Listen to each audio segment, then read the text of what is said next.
ಮೈಸೂರಿನಲ್ಲಿ ದೋಸ್ತಿಗಳ ನಡುವೆ ಕೊನೆಗೂ ಹೊಂದಾಣಿಕೆಯಾದಂತೆ ಕಾಣ್ತಾ ಇದೆ. ಯಾಕಂದ್ರೆ ನಾನು ಜಿಟಿ ದೇವೇಗೌಡರು ಸರಿಯಾಗಿ ಚೆನ್ನಾಗೇ ಇದ್ದೇವೆ, ನನಗೂ ಜಿಟಿ ದೇವೇಗೌಡರಿಗೂ ಈ ಮೊದಲು ವ್ಯತ್ಯಾಸ ಇತ್ತು, ಈಗ ನಾವಿಬ್ಬರು ಮಾತಾಡ್ತಾ ಇದ್ದೀವಿ ಅಂತ ಮಾಜಿ ಸಿಎಂ ಸಿದ್ದರಾಮಯ್ಯ ಹೇಳಿದ್ದಾರೆ.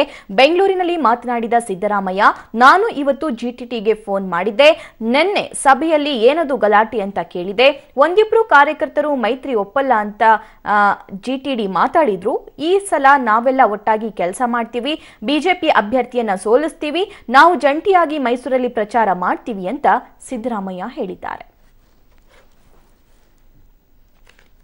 ನನಗೂ ಜಿಟಿಗೂ ಬಹಳ ವ್ಯತ್ಯಾಸ ಇತ್ತು, ನಾವಿಬ್ರು ಮಾತಾಡ್ತಾ ಇದ್ದೀವಿ. ಈಗ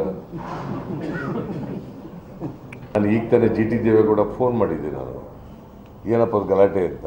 ಇಲ್ಲ ಯಾರೋ ಒಂದಿಬ್ರು ಸರ್ ಮಾತಾಡಿದ್ರು, ಆಮೇಲೆ ನಾವು ಸಮಾಧಾನ ಮಾಡಿ ಎಲ್ಲ ಸರೋಯಿತು ಸರ್, ಎಲ್ಲ ಏನೂ ಇಲ್ಲ ಅಂತ ಹೇಳಿದ. ಲೋಕಸಭಾ ಕ್ಷೇತ್ರದಲ್ಲಿ ಈ ಸಾರಿ ನಾವು ಮೈತ್ರಿ ಅಭ್ಯರ್ಥಿಯಿಂದ ಬಿಜೆಪಿ ಎಂಪಿಯನ್ನು, ಸಿಟ್ಟಿಂಗ್ ಎಂಪಿಯನ್ನು ಸೋಲಿಸ್ತೀವಿ.